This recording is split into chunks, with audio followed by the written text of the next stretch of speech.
안녕하세요. 오늘 당신이 공유해 주신 자료들을 바탕으로 텍스 엑셈트 오가니제이션의 세계로 좀 더 깊이 들어가 볼까 합니다. 오늘은 특히 그 좀 더 복잡한 쟁점들이 있잖아요. 이른바 어드밴스드 터픽스에 집중해서 핵심만 파헤쳐 볼 건데요. 당신이 이 분야를 더 깊이 이해하는 데 꼭 필요한 내용들로 준비했습니다. 네, 안녕하세요. 이 텍스 엑셈트 오가니제이션이라는 게요. 단순히 비영리 단체다 뭐 이런 걸 넘어서서요.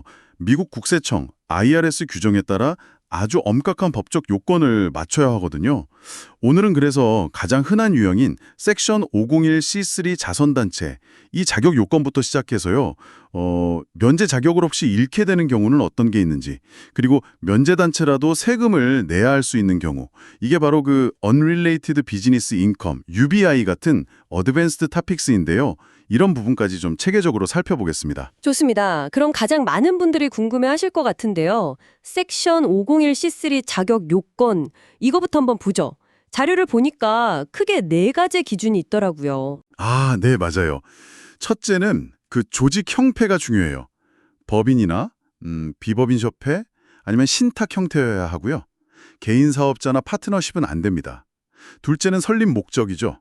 자선, 종교, 과학, 교육, 뭐 이런 IRS가 명시한 면제 목적 있잖아요. 이 중 하나 이상을 위해서만 독점적으로 운영되어야 한다는 거죠. 그리고 셋째는 사적 이익 금지 원칙. 그러니까 뭐냐면요. 그 조직의 순이익이 설립자나 뭐 주요 관계자 이런 개인한테 가면 안 된다 이겁니다. 합리적인 급여랑은 또 다른 얘기고요.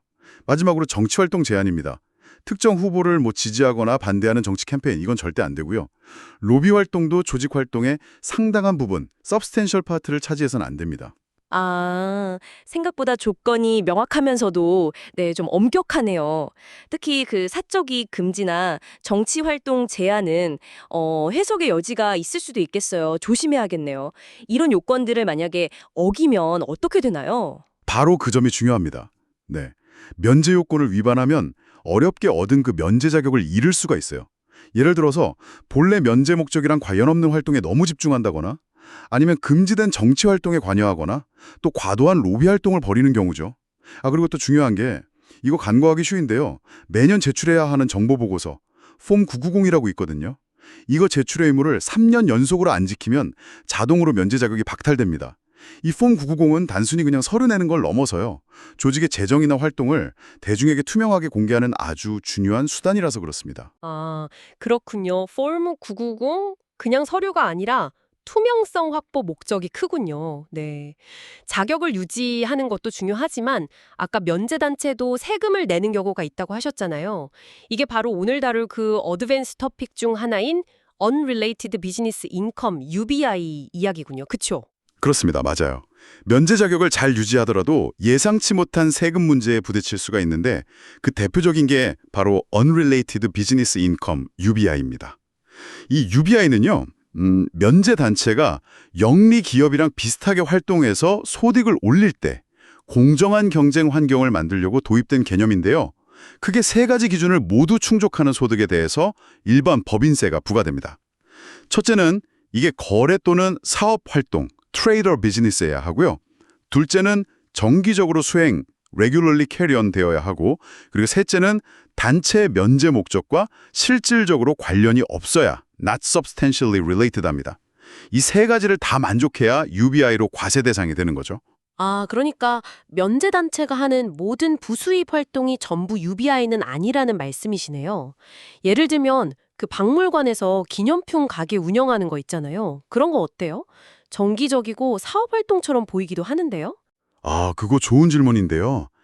박물관 기념품 가게 같은 경우는 박물관의 어떤 교육적 목적과 관련이 있다고 볼 여지가 많아서요. UBI다 아닐 수도 있어요.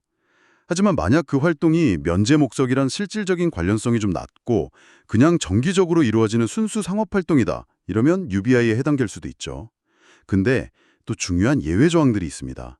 예를 들어서 거의 모든 업무를 돈 안 받는 자원봉사자가 수행하는 사업이라든지 아니면 기증받은 물품을 판매하는 뭐 중고품 가게 같은 거요. 이런 건 UBI로 보지 않아요. 아무래도 자원봉사 활동을 장려하고 기증 문화를 좀 활성화하려는 그런 취지겠죠. 그리고 배당금이나 이자, 로열티, 특정 임대소득 같은 이런 수동적 소득도 대개는 UBI에서 제외됩니다. 그렇군요. 자원봉사자가 운영하거나 기증품 판매 같은 거는 아무래도 면제단체의 본질적인 활동이랑 연결되니까 예외를 두는 거군요. 네, 이해가 되네요. 아까 또 다른 어드밴스드 토픽도 있다고 하셨는데 특정 회원 조직에 대한 내용이었죠. 네, 맞아요. 그 사교 클럽이나 주택 소유자 협회, 호머오너즈 어소시에이션스 같은 특정 회원 조직들은요. 우리가 방금 얘기한 섹션 501C 3000 자선단체랑은 과세 방식이 좀 달라요. 이 단체들은 주로 회원들의 공동 이익을 위해서 운영되잖아요.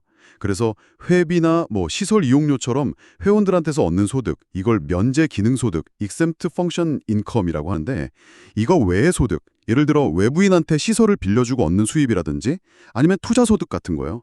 이런 거에 대해서는 일반적으로 세금이 부과될 수 있다는 점이 좀 특징입니다. 자, 오늘 Tax Exempt Organization의 Advanced Topics를 중심으로 쭉 살펴봤는데요.